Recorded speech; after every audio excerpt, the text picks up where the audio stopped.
All right, class, put your pencils down. It's time for a pop quiz. Do you remember the smell of chalk, the squeak of desks, and the clatter of film projectors? If you're a millennial, your classrooms probably looked nothing like this. No glowing screens or smartphones, just gadgets. And not the Apple or Samsung kind, the old school kind. Simple tools that shaped how we learned and connected. So let's go back to the good old days with 10 classroom gadgets we all used before smartphones. Number 1. Chalkboards and erasers. Every lesson began with the screech of chalk on a blackboard. Teachers filled them with equations, notes, and doodles.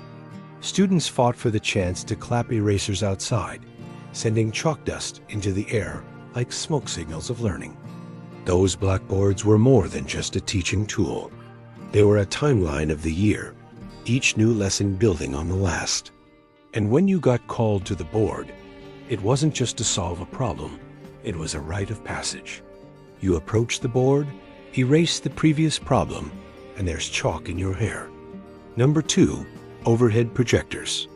With their humming bulbs and clear acetate sheets, overhead projectors turned classrooms into mini theaters. The teacher would write notes on transparent film, and the glowing light cast them big and bold on the wall. It felt like magic and a bit futuristic. What kid doesn't love watching colored pencils dance on plastic wrap? Then suddenly, the room is filled with tropical fish or fractions, and the anticipation was real. No. 3. Slide projectors and film strips. Who didn't love film strip day? The click of the projector, the voice telling us when to advance, and the little chime that meant next slide.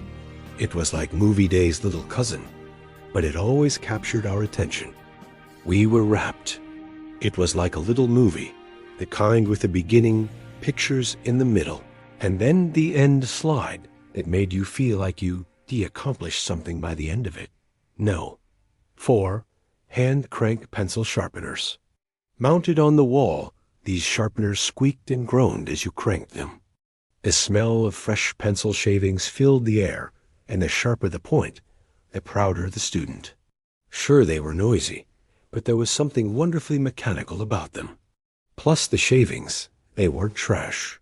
They were treasure to be saved and shown off. No. 5. Globe maps and pull-down charts.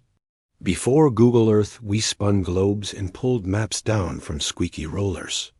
They taught us where countries were, though some of those countries don't even exist anymore. It was geography you could touch, and the maps weren't just for learning. They were conversation pieces, sparking discussions about far-off lands that seemed frozen in time. No. 6. Cursive practice sheets. Long before typing lessons, we practiced the elegant loops of cursive on lined sheets.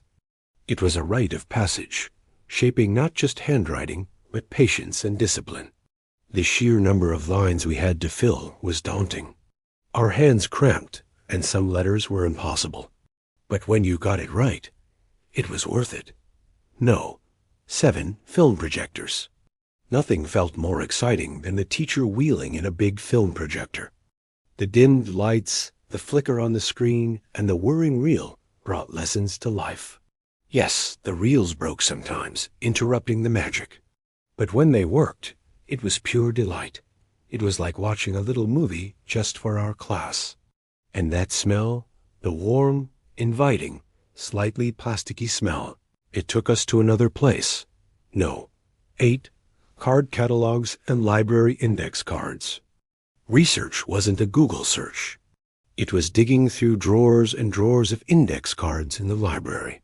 The card catalog, oh, it was a mysterious contraption with clicking levers that helped you find books based on topics and authors. It taught us patience, persistence, and the thrill of discovery when we finally found the right book. Remember the Dewey Decimal System? Yeah, good luck with that. No. 9. Typewriters in the classroom. Before computers, typing class meant the clack of typewriter keys. It was loud, it was messy with mistakes, and whiteout was our best friend. But it was also oddly satisfying. Speed was a badge of honor and accuracy. Well, that was a whole other story. Typing class was the start of bridging the gap between pen and paper and the digital world. Some of us never stopped typing, and we have that class to thank. Number 10, Ditto machines. Do you remember that purple ink smell? Ditto copies came fresh and warm, and sometimes smudged. Teachers used them for quizzes, worksheets, and handouts. Students loved sniffing the freshly made pages. It was the scent of school itself. The Ditto machine was like an old friend that smelled faintly of grape juice and learning. It was part of the daily routine, and the purple ink, well, that was the color of knowledge. Class dismissed. The school bell rings and you rush out into the sunshine, the scent of old books and copy machines clinging to your clothes. You've got places to be, friends to meet, and adventures to plan. After all, you're young, you're curious, and the world is your oyster. But don't forget to bring back those school days. Share your memories in the comments, and join us next time on Golden Hour Rewind, where we keep the past alive, one story at a time. See you then.